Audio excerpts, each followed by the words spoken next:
Yeah.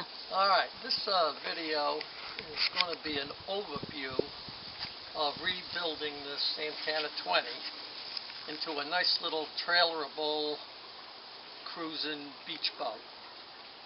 Now, Santana 20, of course, is a pretty high performance racing boat with a deep keel and a tall mast, both things that aren't going to work for my purposes. But anyway, we're going to fix all of that. Now, one of the things we're going to be working on is we got to put some kind of lateral plane on this boat. Could be a centerboard, dagger board, bilge boards, bilge keels, centerboards and keels, and lee boards. They all stink, but you got to do something. So I think the least of the evils for my purposes are going to be lee boards kind of hung in this area here. And as we go along, I'll probably do a separate video on designing and building lee boards and the attachment and the location and all that stuff. Now, it's sitting on a trailer now. I took the keel off, which was about 550 pounds. That was a little bit of a job. Of course, I had to get it way up in the air first, take it off, then drop it down. And right now I'm just working on this trailer, and nothing special about it except possibly this little walkboard. When I get to the ramp, I don't like to get in the water, and I like to be able to get aboard the boat easily. So when I show up the ramp, I have a van, I open the back door, I step here, and I can walk right up here, give the boat a little push, off it goes, come up here like this, climb aboard. Same thing when I come back in. I run it in, I can jump off the boat, back on the board, do what I got to do here, walk right in the back of the van, drive off. Never took my shoes off. So that's kind of a nice little deal. Okay. Now if you come over here, this is a little cruising boat, 13 feet that I've been using for the past couple of years. I put a little anchoring bowsprit on it and put this nice little top on, so when I'm cruising I can pull that up, be completely enclosed. The original interior I completely cut out and just put in this nice big flat floor so I could set up a couple of comfy chairs and then lay down to sleep. And that all worked out very nicely, but it's just a little too small for my purposes right now. And that's why I went ahead and got this Santana 20. Okay, we'll come around here. One of the things that I've already done since it's been here is I made this nice little motor bracket. Now this is really going to be a motor sailor, so I wanted an ample motor bracket. I made it so I can roll it up and down a little bit. It'll travel about 10 inches. And I did want it in the center, because being a motor sailor, when I'm sailing and the boat's laying over, I wanted the motor to stay in the water. I didn't want it on one side coming in and out of the water. Of course, that means I need to have twin rudders, which is not that big a deal.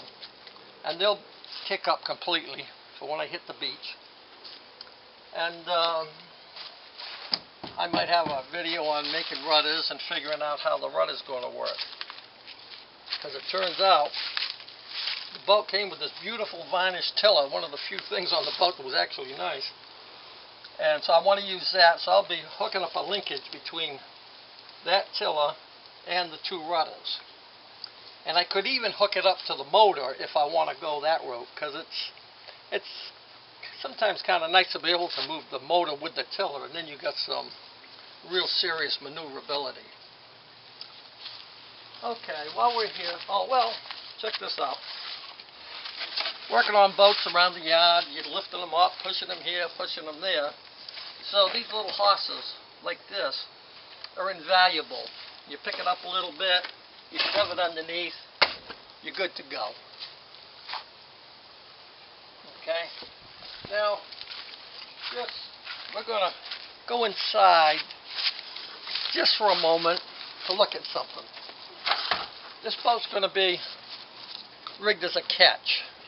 Again, being a beach boat going on and off a trailer, I want a nice short rig that's easy to put up and down. The center of effort's going to be lower than on the tall rig that it originally had. And so I just want to take a quick look inside.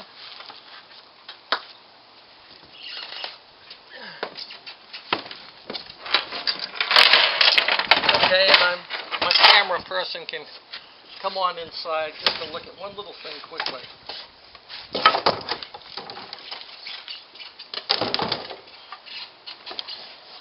Why don't you take the You can stop there if you want.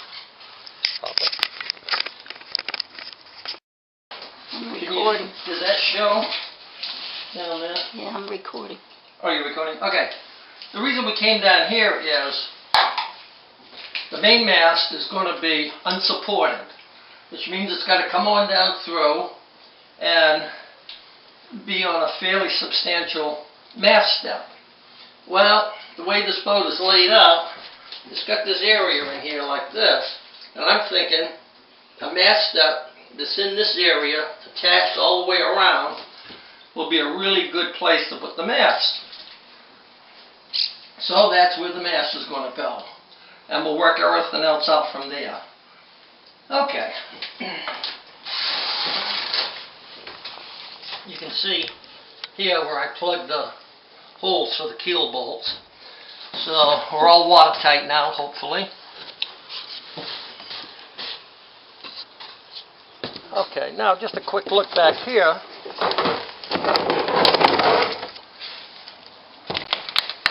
Apparently this traveler here, which will be going because we don't need it there anymore. So that's going. But where it was is this nice, straight, level place to attach the mast partners for the mizzen mast. So we can put a piece across there. We can make it wide and put the mast down the middle. We could put the mast behind it a little bit or in front of it a little bit. So we got a range of about that much where we can set the mizzen mast. So, okay, so that's that. We'll go back outside. Okay, we're rolling? Yeah. Okay, one more little thing. This boat's going to have an outrigger. It comes out one side. And you're probably thinking, wait a minute, you got a boat that's 8 feet wide. And now you're going to put an outrigger on? Do you really need it? No. Do I want it? Yes. And so we'll be discussing that as time goes by. And well, that's a big discussion. And so we'll save that for later. Okay, but just to show you what I'm going to use, somebody gave me a Hobie 16. And of course, the hulls are asymmetrical. Well, asymmetrical isn't a shape I want. If I'm using it on one side would be working pretty good, the other side not so good. So what I did, I cut the hulls right down the keel, and I kept the two halves that had a fair amount of curve. And I'm going to stick these together, and now I'll have a nice symmetrical hull that's got more of a U shape than a V shape, which is what I want. And we'll probably cut a little bit off. I don't think they need to be that long. So we'll cut a little off. And again, this will be a separate video how we go about doing all of that. And you'll notice whoever had this boat before used it as a dock. And they grew a bunch of oysters and barnacles and all kinds of stuff. I got rid of the worst of it, but now the difficult part is getting rid of that. I don't know how I'm going to do that, but we'll worry about that later. Okay. Over here is the mast that came with it. that's 28 feet long. I'll be cutting between 6 and 8 feet off of that. And we'll be using that in a unique way. And that'll be a separate discussion. And over here is the 500-pound plus keel that we took off. And you can see it's over 3 feet deep, and with the hull, the boat would drop 4 feet, which is totally unacceptable. And I guess that gives a little bit of an introduction of what we're going to be doing here over the next few weeks, possibly months, hopefully not too many months. I want to go sailing. So, okay, we'll stand by for the next vids when we go into more detail on all of these various aspects of turning this boat into a nice little trailerable beach cruiser. Okay. Okay, one other major change that I forgot. We're going to cut off this cabin and put on a much bigger cabin. Again, this is a cruising boat. It's not a racing boat. So I think once that gets done, that cabin will be quite livable. And looking forward to it.